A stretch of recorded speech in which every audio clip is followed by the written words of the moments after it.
Harold Bloom is one of the greatest and most prolific American literary critics today. He is currently Sterling Professor of Humanities at Yale University and Berg Professor of English at New York University. He is author of more than 20 books, including The Anxiety of Influence, The Western Canon, and Shakespeare, The Invention of the Human.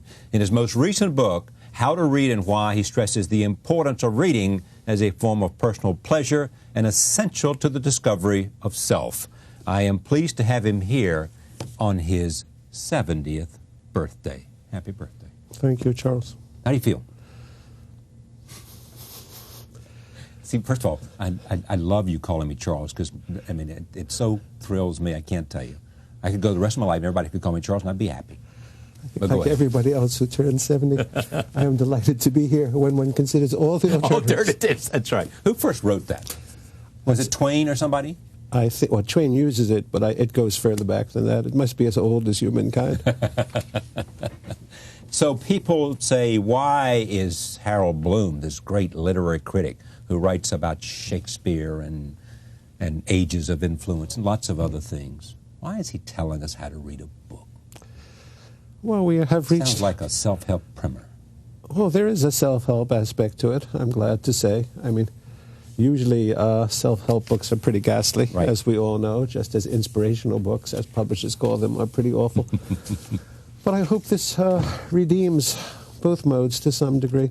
No, this is an attempt to write an authentically reader-friendly book. I've been writing a lot of books through the years. I have been teaching for 45 years. I increasingly felt that I wanted to be much more simple and much more direct, and even if necessary, even more personal. And that I wanted to talk about how desperately we, all of us, need to keep reading. You can't think at all clearly or well without memory. And it matters a great deal what you remember. And if what you remember is mediocre stuff, you're not going to be able to think very well. And if as a nation we stop thinking well, someday we will yet to cease to be a democracy. It really matters reading the best that has been written ever, the best that has been thought ever. We'll get to the substance and the content of this book, but is part of what motivates you now not sort of notions of mortality, but in a sense is I want to make sure that what I consider crucial and essential, one, Shakespeare and the invention of human, and the essential necessity of reading for pleasure and for discovery and for understanding where you fit. And that these are sort of, if nothing else, these are the messages I want people to know. You know, that's pretty well right, Charles. One can teach, you can teach for 45 years as I have, and I hope I will teach another 15 or whatever, but you can teach in the end face-to-face only a certain number of students. Maybe by now, in my case, it must be 30, 35,000 students, but that still has its limitations, yet one has a drive to teach, and one wants to teach people how to immerse themselves in the best books, not in mediocre books, not in books that are chosen because they represent one group or another, and I don't want to get into the cultural politics of that because I have now limped off so many cultural battlefields that I increasingly feel like my hero Sir John Falstaff, who is very glad indeed to get out of the Battle of Shrewsbury alive. So I also... Yes. I want to declare my warfare over, yes, even though my enemies won't let me, as I've discovered from many of the reviews of this book. You consider them enemies? No, I don't consider them enemies. Okay. They consider me an enemy. They have, I think, a mistaken notion of me. You can argue passionately that no one in the end is benefited by mediocrity, whatever the source of that mediocrity is. And people are bound to misunderstand you. And I have found myself very badly misunderstood. But, you know, it frequently amazes me, Charles. We would not buy a table like this one, no matter what the origin of the person who had made it, no matter what the, shall we say, sexual orientation of the person who had made it, no matter what the ethnic background of that person, if it was so badly made that as soon as it was delivered to us, the legs fell off. But I can't understand colleagues or ex-colleagues who, in effect, take a book, a novel, a poem, a play, a story, which is so badly written, so badly made, so badly thought that it's the equivalent of the legs coming off this table, and say, its social utility more than justifies it because it represents voices not previously heard. That's not how you represent voices not previously heard. But here I am on a subject that I have vowed to get off. Okay. So tell me why it was important to write this book. I wanted to take... To reach an audience beyond those that you could reach in a classroom, obviously. Yes, I also wanted to reach some of the readers that I'd reached before in a book on the Western canon and in a book on Shakespeare and other books. But I wanted to do it without polemic as much as possible, even though I seem to be trapped to some degree in having by now a somewhat polemical nature, though I'm not happy about that. I would like to be different. Maybe a little hard at 70 to become different. I think that unless you read deeply and in your own interest, unless you explore what is most profound in what has come before you, then you never will get down to the recesses of your own self. You'll never learn what Ralph Waldo Emerson rightly called self-trust and self-reliance. And most deeply, perhaps, you never will heal the self. I think that in a culture which has all of the peculiar difficulties and complexities of the one currently developing around us, there is nothing more profoundly healing than the act of solitary reading, provided that what is being read is indeed permanent, deep, lasting work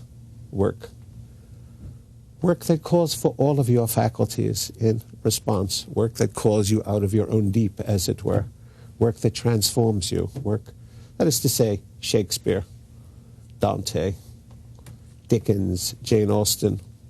I mean, we know who these authors are. We neglect them, I think, at our own potential debasement. Are you saying, I mean, how do you choose, better yet, how do you recommend people choose what they read? Well, to some degree, of course, one would like to feel that they ought to follow their own nature, but these days that leads to all kinds of difficulties. One cannot be happy about the 35 million copies of Harry Potter. I had a piece in today's Wall Street Journal. I saw the editorial, yes, the op-ed piece. Yes, We can't be happy about that? No, I think that's not reading, because there's nothing there to be read. They're just an endless string of cliches. I cannot think that that does anyone any good. I mean, people tell me, well, at least the child is reading, to which my answer is no, the child isn't reading.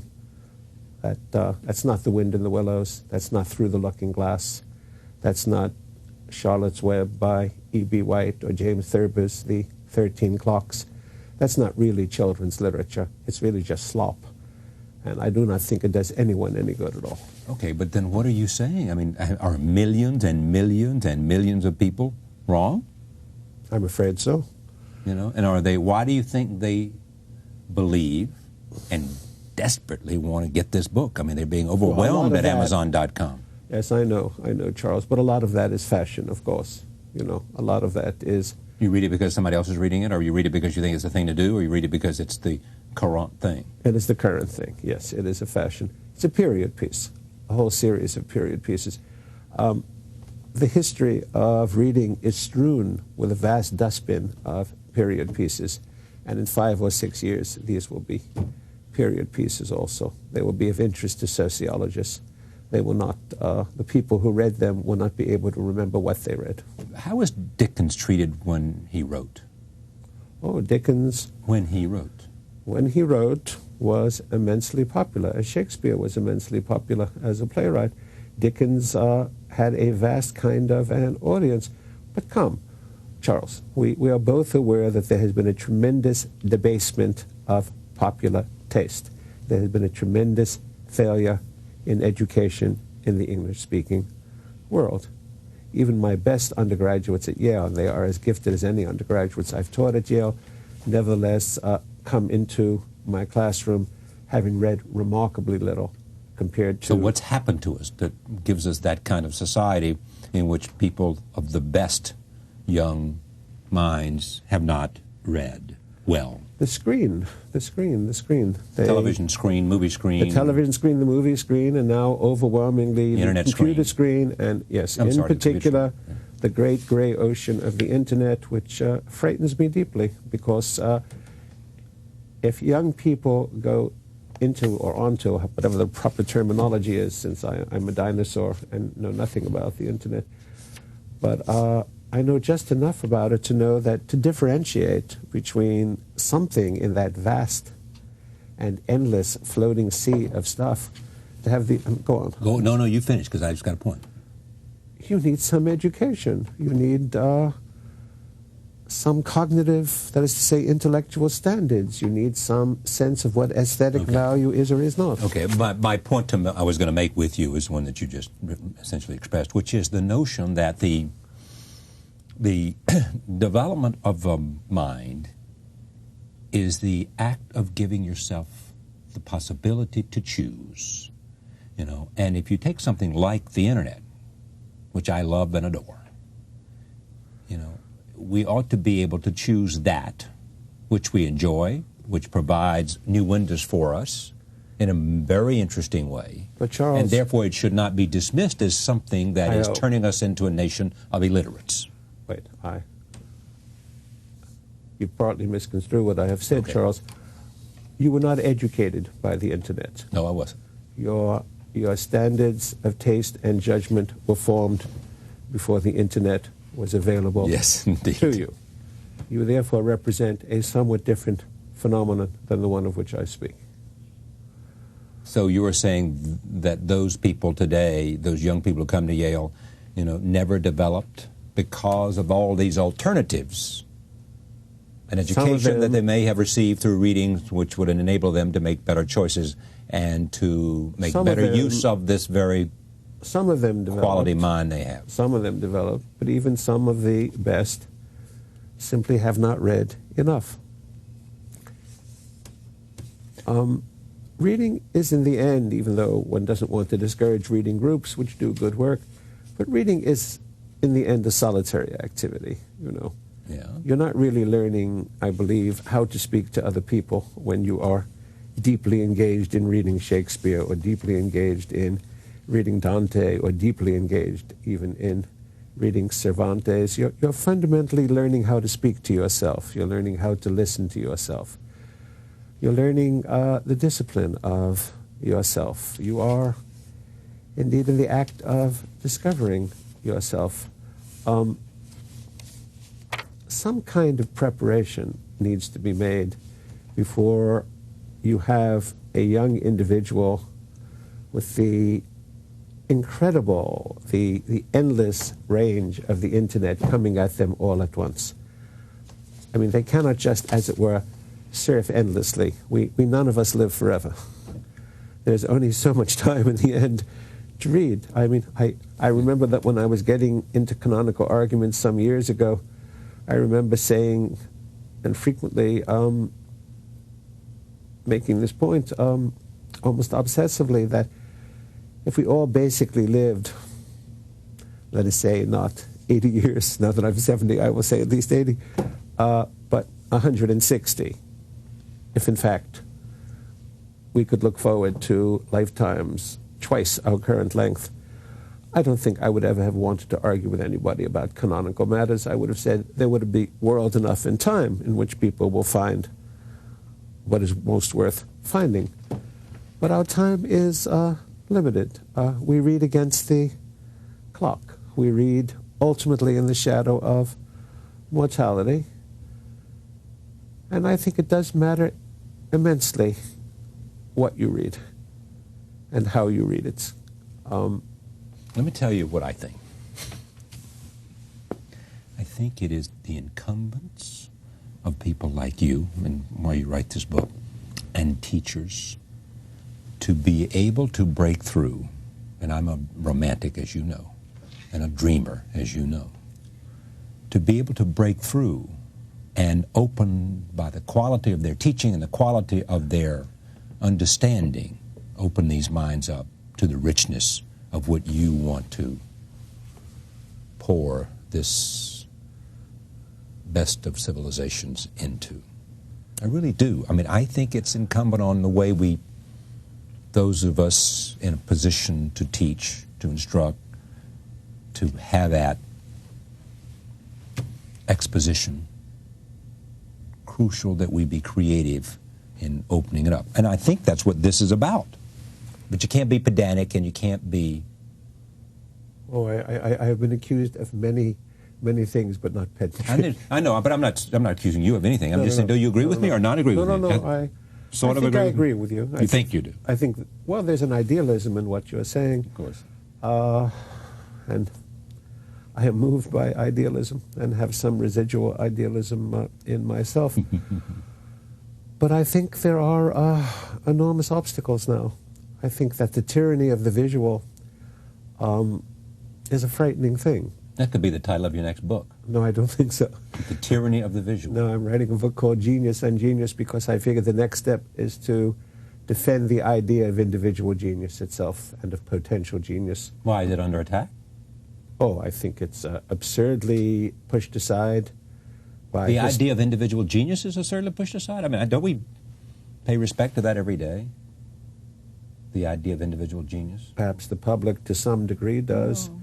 The universities have long since, I think, abandoned it and explained it away on the basis of one historical factor or another. Explained it away meaning what? Saying that Shakespeare is the product of certain historical forces, as it were. Yeah. Though this is not a very good explanation on their part, because then one wants to know why Thomas Middleton or some other contemporary of Shakespeare, John Fletcher or Francis Beaumont, was not beneficiary of the same kind of historical forces. Yes, was not equally, right. historically benefited. All right, let's come back to this book only because I think it's terrific. What's in here? Well, I mean, necessarily, you have divided this along the same. You've got prologue. Go ahead. You tell me. Well, there's a prologue called "Why Read," right, and there's an epilogue about the whole question of why we choose to go on working after a certain point. Because I was brooding very hard on the fact that Shakespeare seems to have given up, which fascinates me. In the last 3 years of his life, he just stopped. Stopped writing. After The Two Noble Kinsmen, he could have gone on writing more plays. He did not do so. And why he did not is a fascinating question for surmise. But no, well, why do you think? I think he was ill. Even though many scholars disagree with me, I think he may well have been a syphilitic. I think also there had probably been a great deal of personal disillusionment, high romantic as this may sound, but also I think there must have been a feeling that he had reached his limits, that you couldn't really do what he wanted to do in a theater, and yet he wasn't about to go on to some other mode. No, most of this book is devoted to a series of brief, but I hope very useful readings of short stories, novels, both European and American, plays, including Shakespeare's Hamlet, to which I return, and poetry, a whole range of poems. Now, you don't think it's just sufficient to read poetry. You should memorize poetry. I think that we lost a great deal in education in this country and in other countries when we stopped teaching people to memorize. Obviously, just repeating something by rote without understanding does no good whatsoever. But to possess something by memory, to really read a poem hundreds of times because it can sustain hundreds of readings. To read a poem like the great anonymous poem, the greatest anonymous poem in the language, Tom of Bedlam Song, right, for which I mean, to hold in your heart and your memory, I mean, the astonishing ending of that poem, the supposed madman, who was a wandering beggar, a Bedlamite, sings with a host of furious fancies, whereof I am commander, with a flaming spear and a horse of air, to the wilderness I wander. By a night of ghosts and shadows, I invited am to a journey 10 leagues beyond the world's wide end. Methinks it is no journey, and I will sing any food, any feeding, drink, or clothing. Come, dame or maid, be not afraid. Poor Tom will injure nothing. When you have 30 that, bare years have I, yes, twice 20 been enraged, yes, and of 40 been there 3 times 15. Endurance soundly caged on the lordly lofts of Bedlam, with stubble soft and dainty. Brave bracelet strong, sweet whips ding-dong, with wholesome hunger plenty. yes, And now I sing, any food, any feeding, yes. feeling, drink, or clothing, Come dame or maid, be not afraid. Poor Tom will injure. We don't know who wrote the Tom poem. will injure nothing. It was found in a commonplace book, a manuscript book of 1620. But it has moments in it that, even though no Shakespeare scholar will agree with me, I can't think that anyone but Shakespeare could have written it. There's an astonishing moment in particular, which breaks my heart, where the singer, the madman, cries out, "The gypsies snap and Pedros are none of my camarados, the punk I scorn, and the cut purse sworn, and the roaring boys bravados," and suddenly you get an immense drop in it. The meek, the white, the gentle, me handle, touch, and spare not. But those that cross, Tom Rhinoceros doeth a panther, dare not. That astonishing ability to modulate the tone and intensity. Oh, it's one of the great lyric poems in the language. I think if you possess a poem by memory, then it begins to possess you.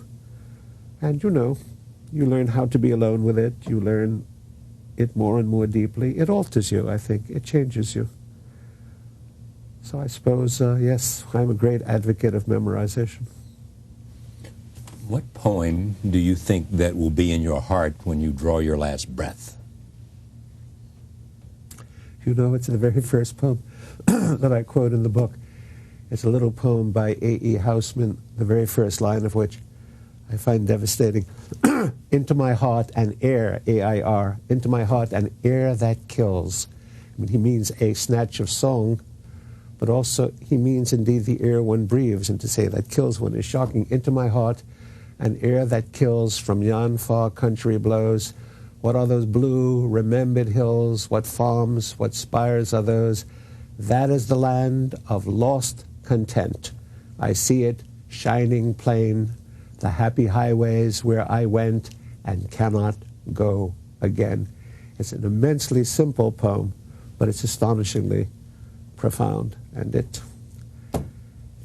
covers, I think, the universal longing that we all of us have for the unlived life. But I wouldn't, at this point, want to anticipate what will be in my head at the closing moment. I don't think anybody wants to anticipate that. The unlived life.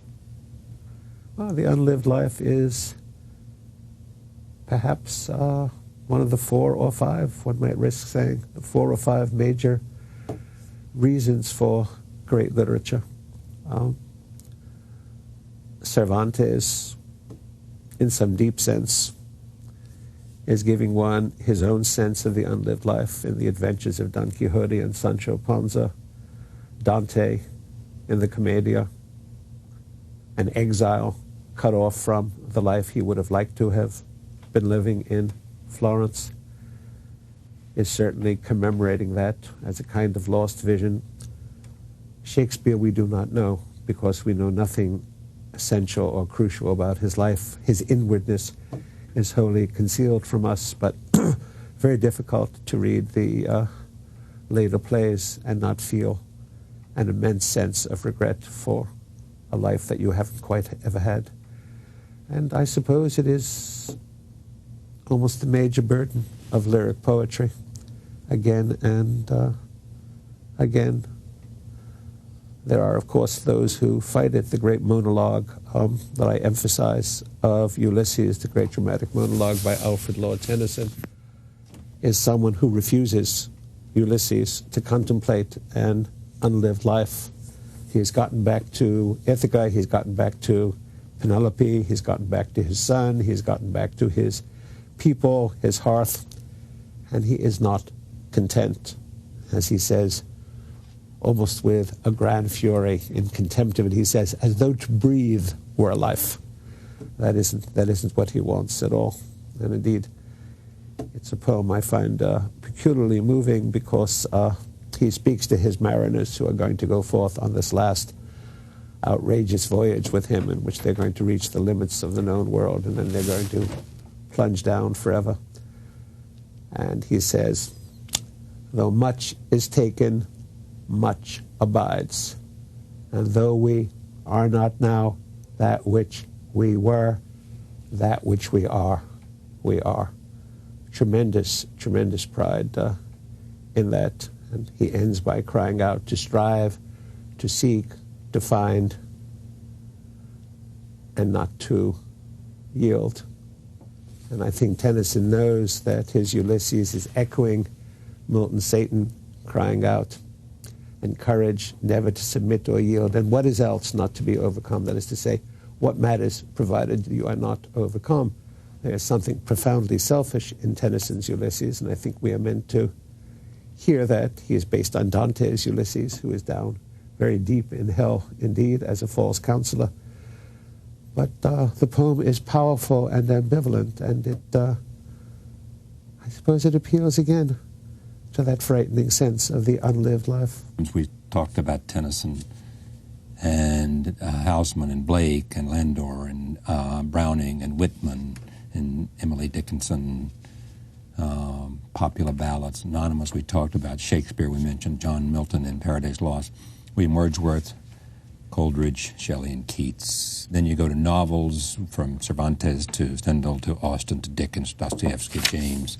Then finally plays, and then finally novels. I guess part I two. would want to mention one novel in particular before we come to an end. That frightening novel by Cormac McCarthy. Would you consider what? Blood Meridian. Yeah. A very great book. I think there's no better work of the imagination by a living American than Cormac McCarthy's Blood Meridian.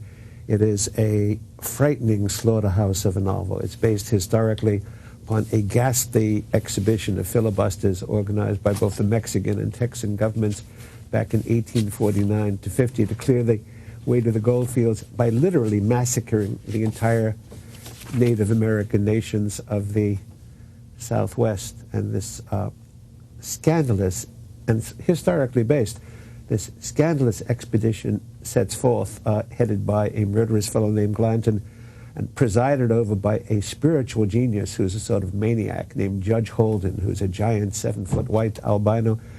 It is perhaps, with the exception, of certain works of Faulkner, which clearly have influenced Cormac McCarthy, and certain works of Henry James, but still you would have to go back to Moby Dick to find an American epic as overwhelming as Blood Meridian. Here's what you say, Blood Meridian seems to me the authentic American apocalyptic novel, more relevant even in 2000 than it was 15 years ago. The fulfilled renown of Moby Dick and of As I Lay Dying is augmented by Blood Meridian, since Cormac McCarthy is the worthy disciple both of Melville and Faulkner. I venture that no other living American novelist, not even Pynchon, has given us books as strong and memorable. Yes. How to read and why. There's much more we can talk about, and we will again. Harold Bloom, thank you. Thank you very much, Charles. My pleasure. Thank you, dear. Thank you for joining us. See you next time.